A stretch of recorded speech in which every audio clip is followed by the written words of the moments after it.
Hello students, today we are going to start our next topic, electrical property of solids. Electrical properties of solids. ठीक है, electrical properties of solid में हम solid को तीन category में divide करते हैं, ठीक है ना। नंबर 1 कंडक्टर, नंबर 2 इंसुलेटर,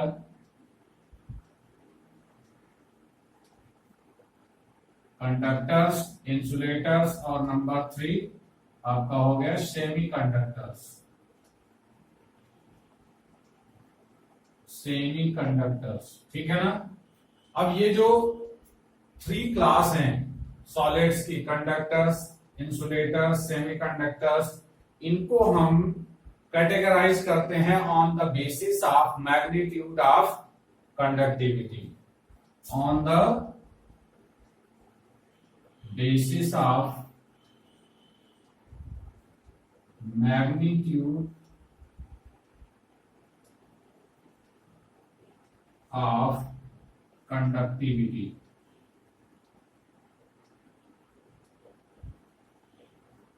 ठीक है ना। अब सॉलिड की जो कंडक्टिविटी की रेंज है स्टूडेंट्स, वो क्या है 10⁻⁻20 ohm inverse to ohm inverse metre inverse to 10⁸ ohm inverse metre inverse. ठीक है ना। इस रेंज में सॉलिड की कंडक्टिविटी बिलोंग करती है। अब जिनकी conductivity 10⁴ ohm inverse metre inverse to 10⁸ ohm inverse metre inverse range में है, those solids are called conductors. और जिनकी conductivity 10⁶ ohm inverse metre inverse या उससे ऊपर होती है, उनको हम कहते हैं गुड कंडक्टर्स। ठीक है ना। इंसुलेटर, इंसुलेटर की रेंज क्या है, minimum 10⁻⁻20 ohm inverse metre inverse से लेकर के 10⁻10 ओम इनवर्स मीटर इनवर्स। ठीक है। अगर इस रेंज में कंडक्टिविटी आ रही है then solids are called insulator. ठीक है। इसमें ग्लास है, रबर है, ये सब इंसुलेटर में आते हैं। इनकी कंडक्टिविटी के रेंज जो होती है वो 10⁻⁻20 से 10⁻10 होती है। सेमी कंडक्टर्स की जो रेंज होती है वो 10⁻6 ओम इनवर्स मीटर इनवर्स से 10⁻3 ohm inverse metre inverse range तक होती है। ठीक है ना। इनको हम सेमी कंडक्टर्स कहते हैं। ये तो बात हो गई इलेक्ट्रिकल प्रॉपर्टी कंडक्टर्स, इंसुलेटर्स और सेमी कंडक्टर्स की। बच्चों को थोड़ा सा क्या प्रॉब्लम आती है, आप लोगों को कंडक्टिविटी की बात आई, अब आपको कंडक्टिविटी नहीं पता है या ये यूनिट कहां से आई। यूनिट हमेशा याद बनी रहे इसके लिए ऐसा क्या होना चाहिए। तो वैसे तो आपके इलेक्ट्रोकेमिस्ट्री जो यूनिट 3 है आपकी, उसमें ये सब सिलेबस में है। आपको मैं आपको कंडक्टिविटी समझा देता हूं, ठीक है ना। तो कंडक्टिविटी क्या है, कंडक्टिविटी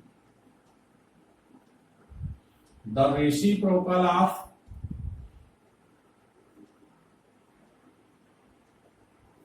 resistivity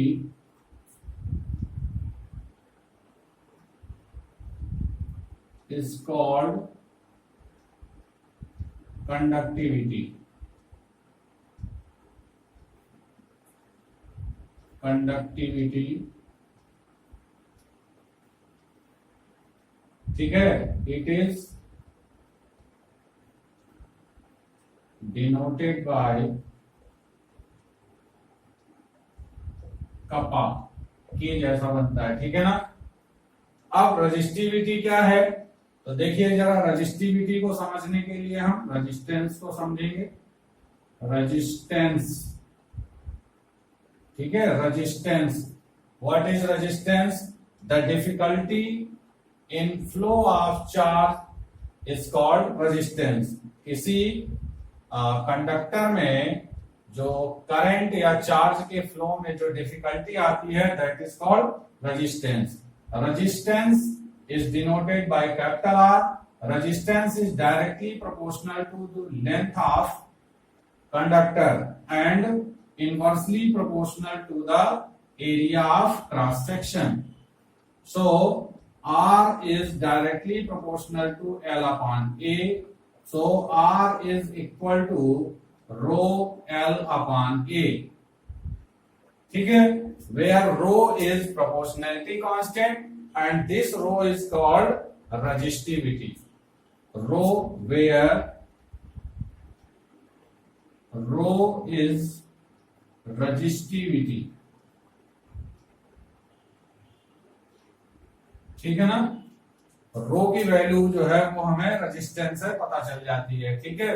जब हम लेंथ और एरिया ऑफ क्रॉस सेक्शन और रेजिस्टेंस रखते हैं तो उससे हमें रो की वैल्यू पता चल जाती है, और जब हमें रो की वैल्यू पता होती है तो हम कपा फाइंड आउट करने के लिए kappa is equal to 1 upon rho, ठीक है, ये यूज कर लेते हैं। तो देखिए जरा, रो की वैल्यू यहां से क्या मिलेगी? Rho is equal to L upon R A upon L, R A upon L. तो जब हम ये वैल्यू पुट करेंगे तो कपा इज इक्वल टू क्या हो जाएगा? L upon R A. एल की यूनिट क्या होती है? मीटर, ए की मीटर स्क्वायर, आर हो गया ओम। मीटर से मीटर स्क्वायर कैंसिल करेंगे तो 1 अपॉन ओम मीटर हो जाएगा। अपान में ओम मीटर है तो जब हम यूनिट लिखेंगे तो ओम इनवर्स मीटर इनवर्स हो जाएगा, ठीक है ना। तो आपको समझ में आ गया होगा कि कंडक्टिविटी क्या होती है। उसी कंडक्टिविटी की वैल्यू फाइंड आउट करके फिर उसके बेस पर हम डिसाइड करते हैं या डिटर्मिनेशन किया जाता है which solid is behaves as conductor, which solid behaves as insulator and which solids are behaves as semiconductor, ठीक है। अब इस टॉपिक में थोड़ा सा हम आगे बढ़ते हैं। कंडक्टर और इंसुलेटर तो आप समझ गए हैं, इसके बाद हम समझते हैं यहाँ पर सेमीकंडक्टर के बारे में।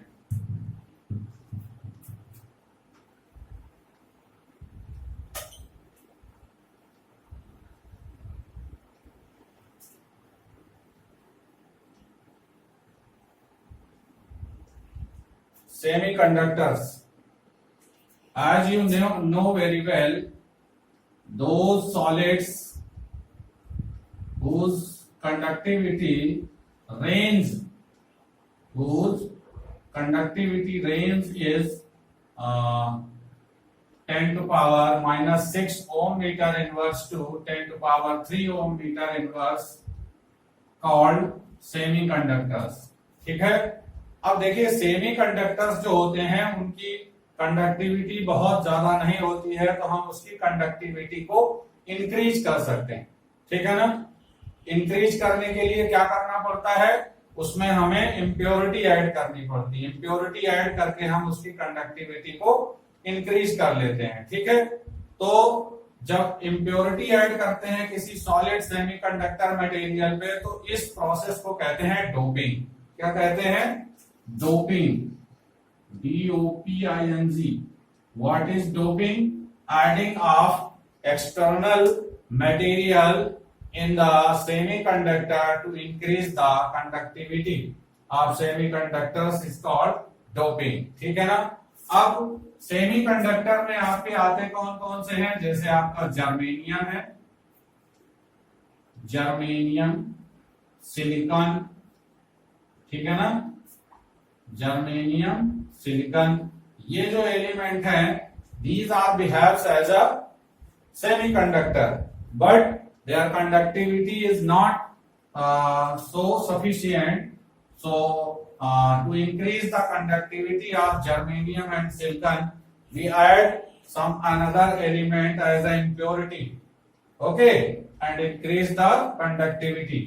तो देखिए जैसे सिलिकॉन है SI और जर्मेनियम GE, ये दोनों ही 14 ग्रुप एलिमेंट हैं, क्या है, 14 ग्रुप एलिमेंट। इसीलिए जब भी आपसे सेमीकंडक्टर का एग्जांपल पूछा जाए तो आप बड़ी आसानी से किसी 14 ग्रुप मेंबर्स का नाम बता दीजिए। उसमें आपका सिलिकॉन है, जर्मेनियम है, ठीक है, ये अच्छे सेमीकंडक्टर हैं। कार्बन को हम यूज नहीं करते हैं, उसका साइज बहुत छोटा है, वो बड़ी आसानी से कोवेलेंट बॉन्ड बना लेता है, उसके इलेक्ट्रॉन फ्री नहीं रहते, ठीक है ना, इसलिए हम उसको सेमीकंडक्टर में नहीं रखते हैं, ठीक है। अब देखिए जैसे मान लीजिए जर्मेनियम है, तो जर्मेनियम के जो एटम हैं उनको कुछ इस तरीके से हम समझें। ये जर्मेनियम के एटम्स हैं और जर्मेनियम के एटम की अगर हम बात करें तो इसका जो एटॉमिक नंबर है वो कितना होता है, 32। एटॉमिक नंबर कितना है, 32। कॉन्फ़िगरेशन करके देखिए जरा क्या आएगा, 2, 8, 18, कितना हो गया, 18, 8, 26, 2, 28, ठीक है। फिर उसके बाद क्या आ गया, 4। तो वैलेंस शेल में कितने इलेक्ट्रॉन है, 4, ठीक है। वैलेंस शेल में नंबर ऑफ इलेक्ट्रॉन कितने हैं, 4। तो ये अगर जर्मेनियम के एटम हैं तो इनकी वैलेंस शेल में कितने इलेक्ट्रॉन होंगे, वैलेंस शेल में इलेक्ट्रॉन्स होंगे 4, 4। तो आप इस तरह से इसके 4 इलेक्ट्रॉन्स को शो करेंगे।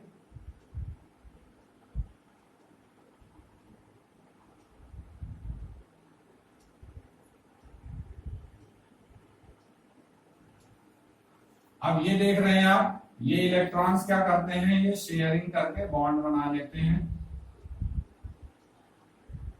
ठीक है।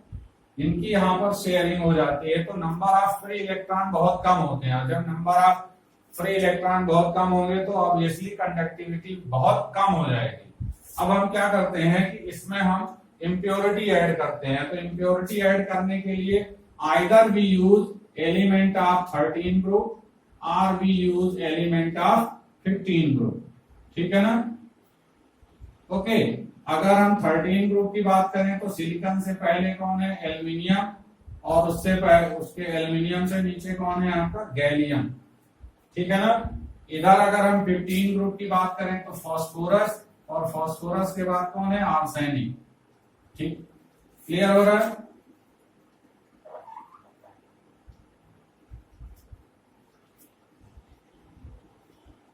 आर्सेनिक, अब अगर हम यहां पर क्या करेंगे, 15 ग्रुप का मान लीजिए आर्सेनिक को हमने यहां पर ऐड किया, तो आर्सेनिक क्या करेगा, किसी एक जर्मेनियम के प्लेस पर आ जाएगा, ठीक है। हमने आर्सेनिक को यहां लिया है। अब आर्सेनिक के वैलेंस शेल में कितने इलेक्ट्रॉन होंगे, इसका एटॉमिक नंबर 33 होता है, तो क्या हो जाएगा, 2, 8, 18, 5, 5 इलेक्ट्रॉन्स होंगे। अब वो 5 इलेक्ट्रॉन्स में 4 इलेक्ट्रॉन क्या करेंगे, शेयरिंग में पार्टिसिपेट कर जाएंगे, लेकिन एक इलेक्ट्रॉन कोई ऐसा होगा जो एक्स्ट्रा बना रहेगा, और वो इलेक्ट्रॉन किसी भी एडजेसेंट सराउंडिंग के जर्मेनियम के एटम के साथ शेयरिंग नहीं करेगा। मींस वो इलेक्ट्रॉन कैसा हो जाएगा, फ्री हो जाएगा। अब ये इलेक्ट्रॉन जो फ्री है इसी को हम क्या कह देंगे, मोबाइल इलेक्ट्रॉन, फ्री इलेक्ट्रॉन और मोबाइल इलेक्ट्रॉन, ठीक है ना। अब ये जो है पूरे सेमीकंडक्टर सॉलिड के जो पार्ट है उसमें ये कहीं भी मूव करेगा। तो जब इलेक्ट्रॉन मूव करेगा ऑब्वियसली चार्ज को कैरी करेगा, चार्ज को कैरी करेगा तो क्या होगा, चार्ज फ्लो होगा, उससे क्या हो जाएगा, कंडक्टिविटी इंक्रीज हो जाएगी। अब यहां पर हुआ क्या, आपने जब यहां पर 15 ग्रुप का एलिमेंट ऐड किया तो यहां पर क्या हुआ, यहां पर एक एक्स्ट्रा इलेक्ट्रॉन हो गया, और वो इलेक्ट्रॉन कैसा है, निगेटिवली चार्ज इलेक्ट्रॉन है। इलेक्ट्रॉन कैसा होता है, निगेटिवली चार्ज होता है। निगेटिवली चार्ज होने की वजह से ये जो सेमीकंडक्टर आफ्टर डोपिंग तैयार हुआ है इसको हम क्या कहेंगे, एन टाइप सेमीकंडक्टर। क्या कहेंगे, एन टाइप सेमीकंडक्टर, ठीक है। N means negative. निगेटिव क्यों हुआ, क्योंकि ये इसके पास यहां पर एक फ्री इलेक्ट्रॉन है, मोबाइल इलेक्ट्रॉन है, जो पूरी सरफेस पर मूव करेगा, इलेक्ट्रॉन पर नेगेटिव चार्ज है, उसकी वजह से इसे हम क्या कहेंगे, नेगेटिव टाइप सेमीकंडक्टर। अब सपोज करिए आप यहाँ पर 15 ग्रुप एलिमेंट ऐड ना करके आपने क्या किया, आपने 13 ग्रुप का एलिमेंट ऐड किया हुआ है। क्या किया है, 14 ग्रुप का एलिमेंट ऐड किया है। यहां पर उसको भी समझ लेते हैं। तो देखिए जरा, बिल्कुल सेम इसी तरह से जर्मेनियम के ये एटम है,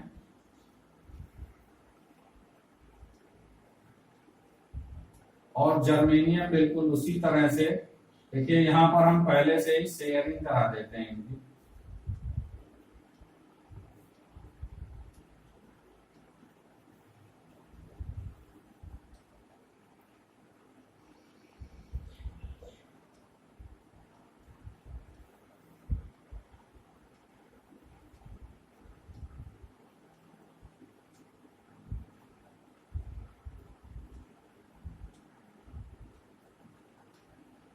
ये देखिए जरा, शेयरिंग करा दी मैंने।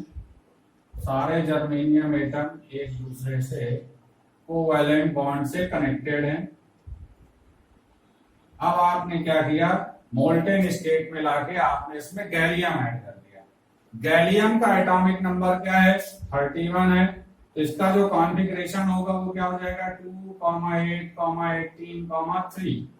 वैलेंस शेल में इलेक्ट्रॉन कितने हो गए, 3 हो गए, 3 इलेक्ट्रॉन होंगे। अब मान लीजिए यहां पर गैलियम आया, यहां पर Ga आ गया, तो उसके 3 इलेक्ट्रॉन क्या करेंगे, एक उसने इधर पर शेयरिंग कर ली, एक ये वाली शेयरिंग कर ली, और एक ये वाली शेयरिंग कर ली। तो ये वाली जो शेयरिंग है यहां तो शेयरिंग नहीं हो पाएगी। ये इलेक्ट्रॉन इस वाले जर्मेनियम का है, ये गैलियम के पास इलेक्ट्रॉन नहीं है। देखिए हम यहां पर थोड़ा सा डार्क कर दे रहे हैं जो गैलियम के इलेक्ट्रॉन्स हैं, ठीक है। ये इधर से इसने इधर कर लिया, इस तरफ भी शेयरिंग कर ली, इधर भी शेयरिंग कर ली, लेकिन इस साइड वो शेयरिंग नहीं कर पाया। उससे क्या इफेक्ट हुआ कि जो ये वाला जर्मेनियम एटम है, इसके पास 8 इलेक्ट्रॉन होने के बजाय 7 इलेक्ट्रॉन हो गए। तो यहां पर 1 इलेक्ट्रॉन की कमी हो गई, तो यहां पर क्या बन जाता है, एक होल बन जाता है। क्या बन जाता है, होल, ठीक है ना। इस होल में इलेक्ट्रॉन कहीं दूसरी जगह से ट्रांसफर होकर के आएगा और इसके ऑक्टेट को पूरा करेगा।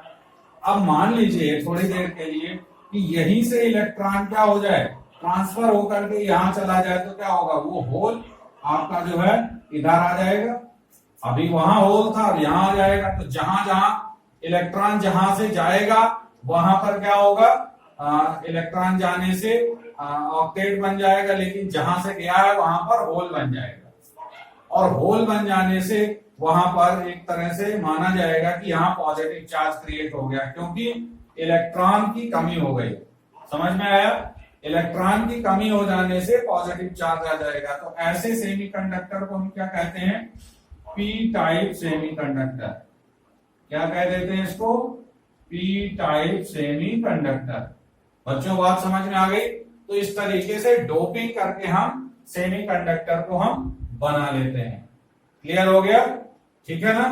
अब हम थोड़ा सा बात करते हैं इस बात पर कि जो कंडक्टर्स हैं वो अच्छे कंडक्टर क्यों होते हैं, जो सेमीकंडक्टर है वो सेमीकंडक्टर क्यों होते हैं, मीन्स उनकी कंडक्टिविटी पुअर क्यों होती है, और जो इंसुलेटर होते हैं उनकी कंडक्टिविटी बहुत पुअर क्यों होती है।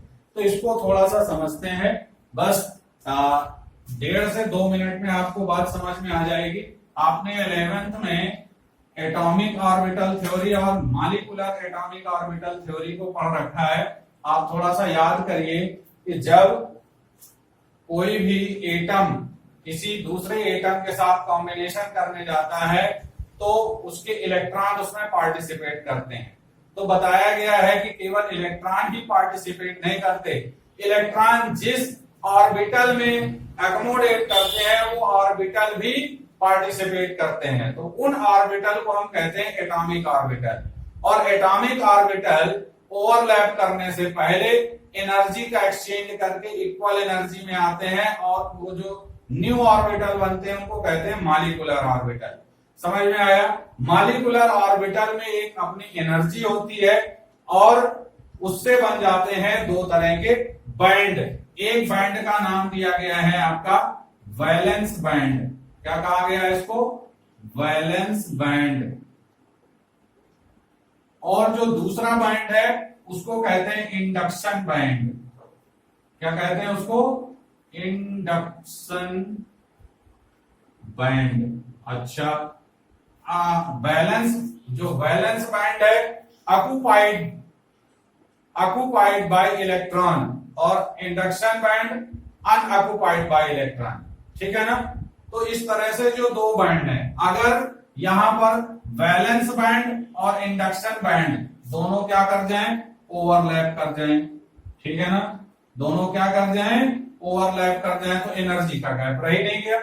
तो क्या होगा? इलेक्ट्रॉन का ट्रांसफर या चार्ज का transfer from valence bond to induction bond very easily हो जाएगा, तो वो गुड कंडक्टिविटी को शो करेंगे। यहीं पर क्या हो जाए? अगर वैलेंस बॉन्ड और इंडक्शन बैंड में, वैलेंस बैंड और इंडक्शन बैंड में स्मॉल गैप आ जाए, तो क्या होगा? चार्ज का ट्रांसफर होने में, एनर्जी का ट्रांसफर होने में क्या होगा?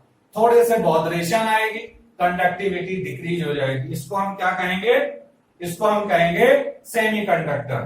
ठीक है ना? वहीं पर तीसरी कंडीशन क्या हो जाए? जो वैलेंस बैंड है और जो इंडक्शन बैंड है इसमें क्या हो जाए? लार्ज गैप हो जाए। This is large gap. Large gap हो जाएगा तो यहां पर क्या होगा? बहुत कम एनर्जी और बहुत कम चार्ज का from valence band to induction band transfer हो पाएगा।